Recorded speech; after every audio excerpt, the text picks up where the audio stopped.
Interestingly, and this is a key point I often tell people, the Maasai today or 10,000 years ago, it doesn't matter, their vitamin D is around 45 nanogram for men and around 55 nanogram for women. Now that's around 100 nanomole or 130 nanomole. So these are levels way higher than the guidelines. And they're natural levels, even though they have black skin. They've got intense UV, they've got a great diet with meat and milk, and they stay up in around 50 nanogram. But their cousins, genetically the same, the Bantu, they went to the cities, started wearing lots of clothes, eating processed foods, that the white man brought, and their vitamin D is not much better than Europeans or Americans. It's down at 20 something. So we can see the real vitamin D level of the real healthy human. There's no question about this. And the guidelines put you like that even 20 is fine. And that's a lie. That's a fraud. Simple fraud. Here are Caucasian athletes in Wyoming, and they're out in the sun. They're very fit and healthy, not insulin resistant. That drives down your D level. And they're probably eating pretty well as well. I hope they're eating meat. I'm sure they were. And they're up, men in the 40s and women in the 50s. So Caucasians, same thing. This is the healthy level. 30 nanogram I'd put as the lower limit of safety for me. But the system puts 20 or even 15 is okay. So it's a lie. It's a fraud. And this one I love from Professor Hollis. Hollis did this experiment with pregnant women and lactating women. And I thought it was a stunner. And he proved his point so eloquently that the world made sure no one heard about it. It was that good. It was made sure that no one knew about it. So, evolutionary son, a mother might get 6,400 IUs a day of vitamin D. That was his estimate. And the baby only got the breast milk like 100 years ago and for the previous 10,000 years, 100,000 years, million years. So the baby only gets breast milk. Obviously, there's no supplements in evolutionary history. And the mother would get lots of sun, obviously, because she'd be out working like the men or hunting, and they get loads of sun and usually good food. The modern reality is the mother, they recommend 400 IUs a day, might be up to 800 now. So you can see the farce. All the women in America and Europe are all clothed. They don't want to get too much sun, right? And they're recommended 400 instead of evolutionarily, they would have got 6,400 approximately. And because the baby obviously won't get enough vitamin D, they recommend 300 for the baby. Now, the baby's tiny, so 300 for the baby should mean a few thousand for the mother, right? Body weight. But they don't care. They just don't care. It's idiocy. So that's the modern reality. They supplement the baby because the mother is deficient. Now, how many other things do babies per force must be supplemented because the mother's breast milk is universally deficient in something? How many other things? The answer is nothing. There's nothing else that breast milk, they say, the experts, is deficient and the baby will suffer. So you must supplement the baby. Nothing but vitamin D, right? So again, this is stupidity or fraud. So that's modern reality versus natural. So Hollis was very smart and he said, okay, I'm going to give the mothers in one arm of the RCT vitamin D3, plenty of it, like would have happened in evolution. And the other side will just do nothing but the 400, but we'll supplement the baby, right? Baby has to be protected. So vitamin D3 in the breast milk for his mothers who got proper vitamin D was 47 in the breast milk. And naturally, the mothers who were getting 400 was 12. It was deficient in the breast milk for the baby. So the baby needed that supplement simply because the mother was not getting an appropriate amount. And 25 OHD in the mother over here supplemented was 57, and the 25 OHD over here was 38. It was much lower because they were only getting a trivial supplement. And this is nanograms. But the baby over here with the mother supplemented was 46, which is good. So he proved his point. The baby over here was directly given supplements and was 43. That's okay. But over here, the baby was getting no supplements. It was totally natural. He proved his point. And the milk activity of vitamin D in the women who were kept properly supplemented with vitamin D or got some sun as it came into spring was 780 units. And the women over here, their breast milk, in terms of vitamin D for the baby, was 147, which was useless. So he proved his point. You supplement the mother at an appropriate level, and the baby's fine, just like was the case for hundreds of thousands of years. He's only proving basic reality. So, to cap the point, the mother getting proper D gives her D3 at a proper level. The milk is properly loaded, and the milk activity is appropriate, and the baby's fine. This is natural. Even if you use supplements to give the mother supplements, it's actually nature working. Over here, the mother is dreadfully low in vitamin D because the supplement they recommend is a joke, right? It's a crime in my mind. And as a result, her milk is useless. So this is a simple picture, right, guys? God bless Professor Hollis. This is a simple picture. He proved it beautifully. But Semmelweis proved his point about washing hands after doing autopsies so you wouldn't kill loads of mothers when you deliver babies with dirty hands from the autopsies. But they basically threw him in an insane asylum and basically killed him. So luckily, Hollis just never got his data, his brilliant data circulated. They didn't actually put him in an insane asylum. But, you know, this is modern medicine. So this is the way it is. I won't go through this bit, but every bad disease, bone mineral density, fractures, colon cancer, walk time for 8 feet for elderly, attachment loss, everything associates with low vitamin D. Control system criticality. I'll touch on this because I think it's good. We have 35 trillion cells. Every single cell has all of our DNA. We're that kind of covered for our code. And inside the nucleus, you've got the DNA. But interestingly, your blood serum level that you get in the doctor's test, the 25-OHD, that's active. And it can also, through the kidney, create 125D at much lower amounts. That's very targeted and powerful hormone. So that's like the bullet. But the 25-OHD is like an ammo pack, and it is used directly in myriad functions for your health. And it can actually go create 125D, and that's vitamin D receptor and a transcription kind of protein. It can go in to your DNA when you have a problem, and vitamin D is used, the active metabolite 125 is used to actually go in and transcribe a segment of your DNA code for a protein that's required. That's how profound it is.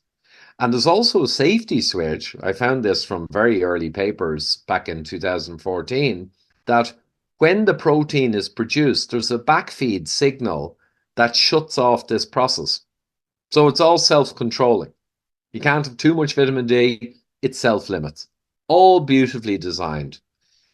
And I just went through back then the mechanisms where the 125D goes in to the exact point in your DNA, finds the protein that's needed, that's why the D was triggered, unwraps your double helix, 2 strands of DNA for the piece with the vitamin D receptor, and creates mRNA to code the protein that's required. That's transcription.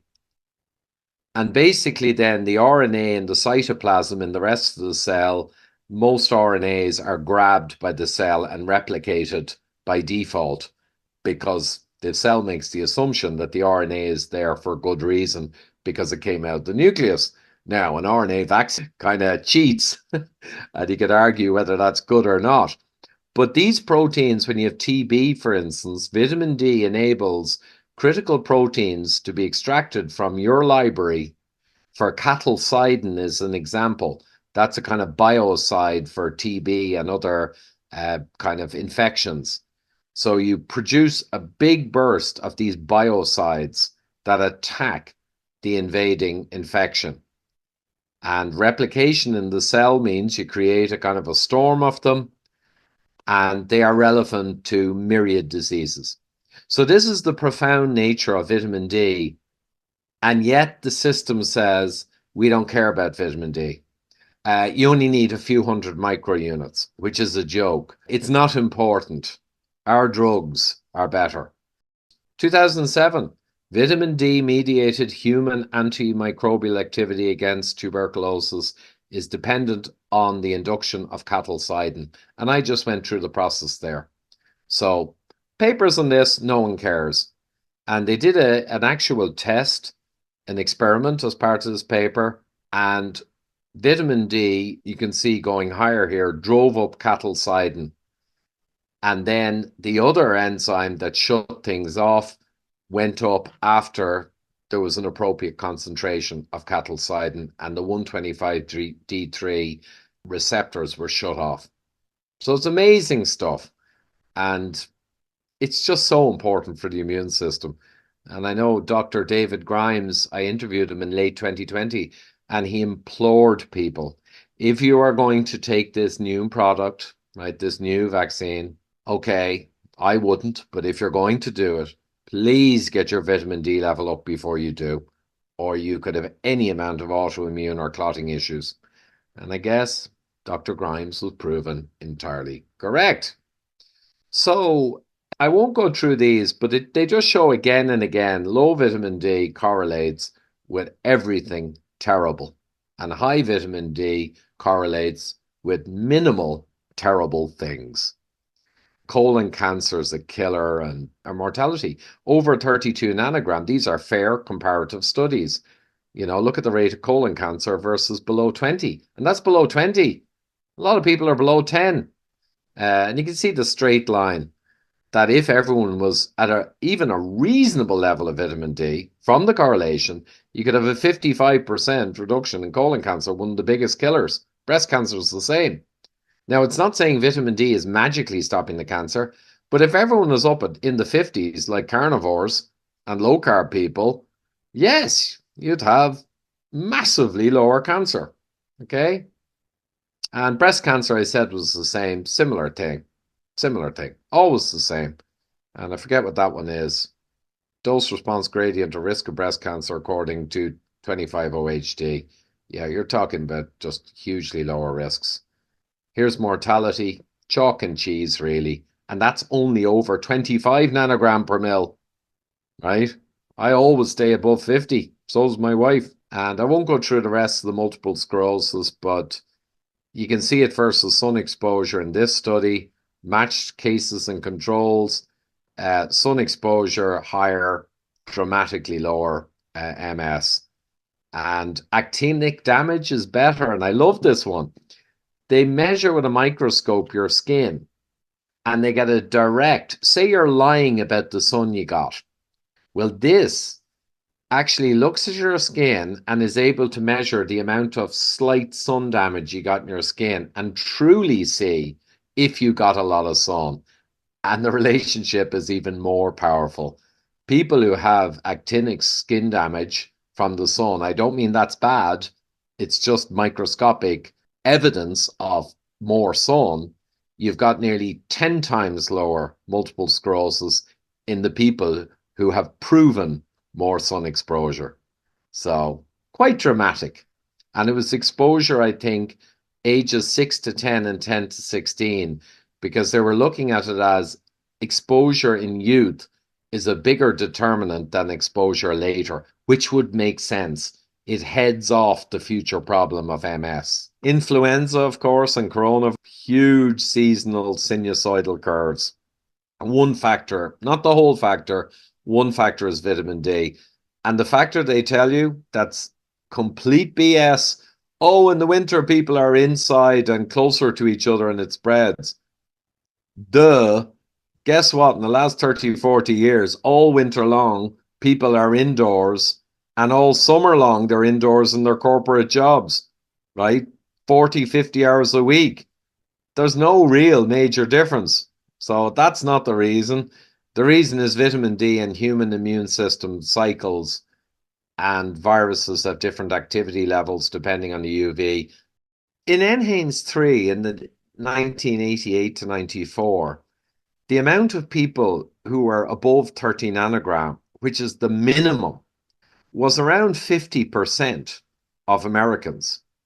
But by 2001, around 10 years later, it was only 25% were above 30. And even 30 is too low for me. And for black people, there was only 10% or 12 above 30 nanogram, 10% of them in America. And 10 years later, there was only 3% of them. I mean, these numbers are shocking. And I think I gave the example, well, I won't go back now, but the Maasai, if you look to the Maasai, all of them, these bars would be up at 100%. Pretty much 100% of them would be above 30. 100% nearly be above 40. So it just shows you the catastrophe of low vitamin D in the world today is just beyond reckoning. But lambs are given 10 times more vitamin D3 in their milk formula than humans. So the agriculture system is prioritizing vitamin D for animals. But the medical system for humans is saying, oh, don't worry about that. Oh, no. It's conspiracy theory. So it's pretty sick now. I hope you'll agree. In 1988, they were just showing the panacea of the sun, that the sun had effect on nearly every gland, every function, every organ. The sun, the panacea of the sun. European Journal of Clinical Nutrition, 2012. No one's listening. I think the diagram is from 88, but reviewing the whole thing was 2012. But they're basically pulling their hair out saying, guys, the sun is hugely important. All of this says go out, get tanned to hell, get sun lamps if you don't have sun. And to be honest, that's what I do and that's what I say. So the big sticking point is, but what about skin cancer, Ivor? Well, let's talk about that. And as you might expect, it's not what you think. Oh, by the way, here's the USA around 10 or 15 years ago. The vast majority are deficient.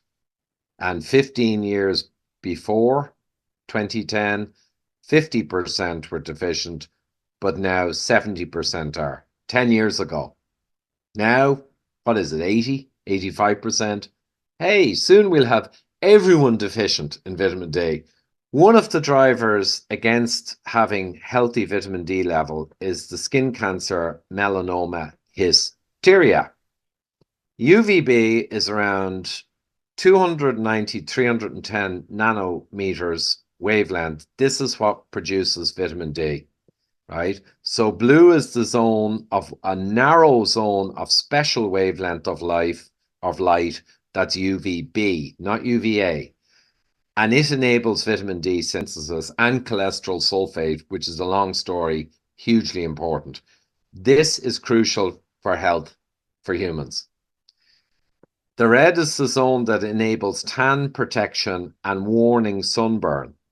So it's overlapped. So the same wavelengths give you the warning signal of erythema or slight sunburn. So you know when to back off, right?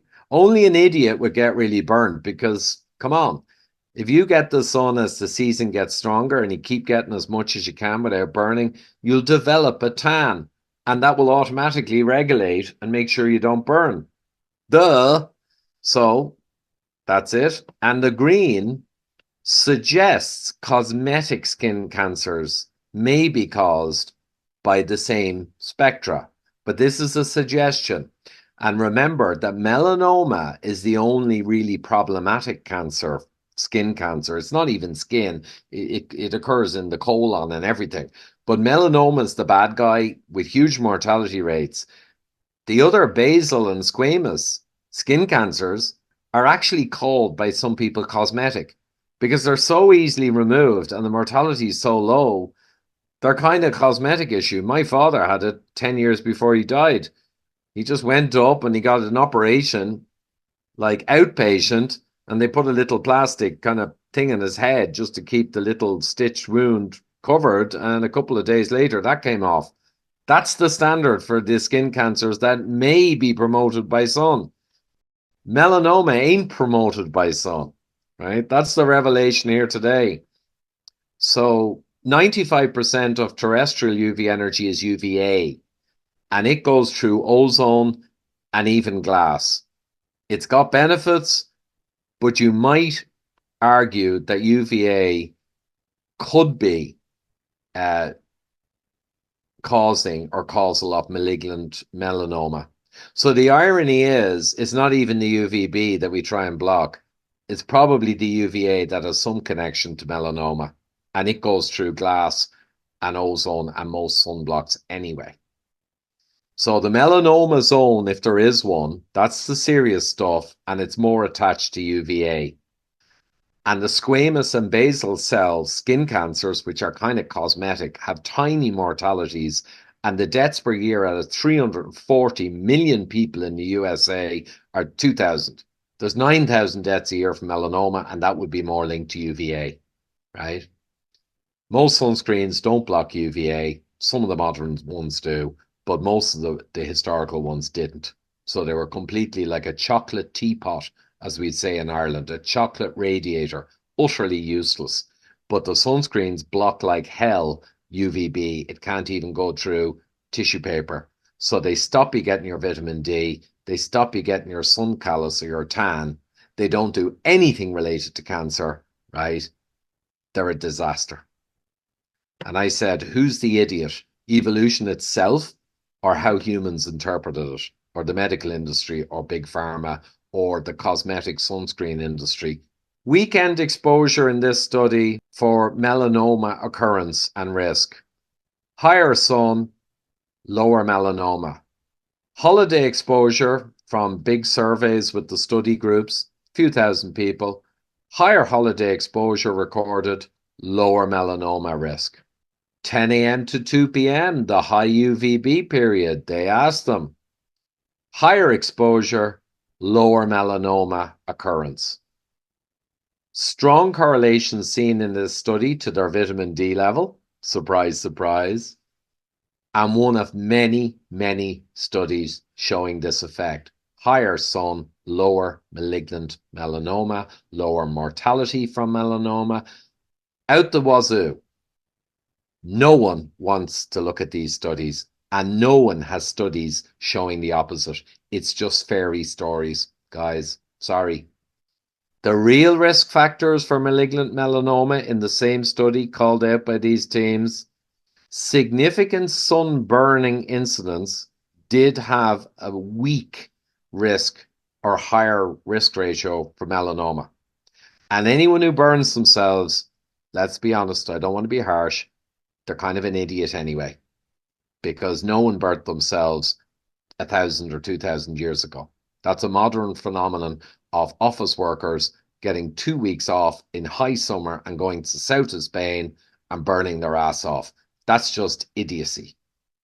And light skin, freckles, red hair, and a propensity to burn was a risk factor for melanoma. So in a nutshell, as much sun as you can get without burning will make you live longer and healthier, and you won't have to worry about melanoma, and you might get a little bit more cosmetic skin cancers, but it's a small price to pay. And if you burn, baby, you will cause deep damage to your skin, and it may tend towards a higher risk for melanoma. Isn't that a simple message? As much sun as you can get without burning, right? Don't be an idiot, and you'll be healthier and live longer, and everything will be better. And I have loads more studies from that period as well, that the more sunscreen use invariably was connected to higher risk of melanoma, even when corrected for every factor they could deconfound with. Always sunscreen associated melanoma. And I think that's just simply because it doesn't cause melanoma.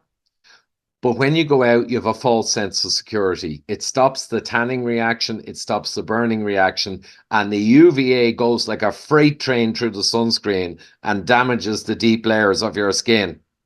So sunscreen is a driver of malignant melanoma simply because it acts as a false sense of security, a fake shield that allows you to deeply burn yourself without actual skin burn or sunburn or erythema. Go figure. Go figure. This study from Sweden went out. It was a cancer study looking at melanoma, and then they expanded the study hugely when they realized what they saw was shocking. They, they began to change it into an all-cause mortality study. So basically, all-cause mortality was half in the upper quartile of sun exposure. The highest quarter of the Swedish women, 30,000 of them, the highest quarter in terms of sun exposure had half the all-cause mortality. And this applied after adjustment for comorbidities, other illnesses, smoking, education, and income. Because you could say, well, the Swedish women are getting more sun or off in the Seychelles. But no, they corrected for everything they could. And it didn't change a thing. More sun, live longer. Who'd have thought? Dose response relationship seen throughout. Another sign of causality. Dose response. It wasn't spotty. It wasn't kind of chaotic. It was all the way. More sun, longer life. I can't say fairer than that. The 25 hydroxy D was cited as a reason, maybe. But there are so many other benefits of the sun. Huge amounts of photoproducts that are generated by your body based on sun exposure, and they haven't even investigated them.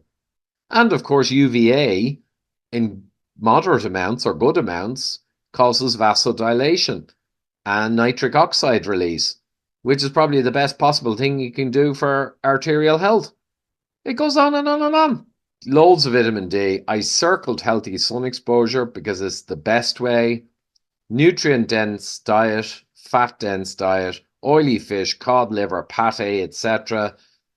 Correct D3 supplements, good ones, are okay. And get adequate calcium, vitamin K2, vitamin A, and magnesium.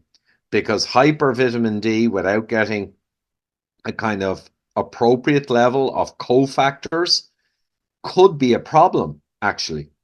Too much D and not the natural balance of the other things you usually get along with D, particularly vitamin A, K2, calcium, magnesium. They're kind of the big hitters. And the prize is everything: bone strength, immune function, vigor, longevity, cancer resistance, disease protection, the whole lot.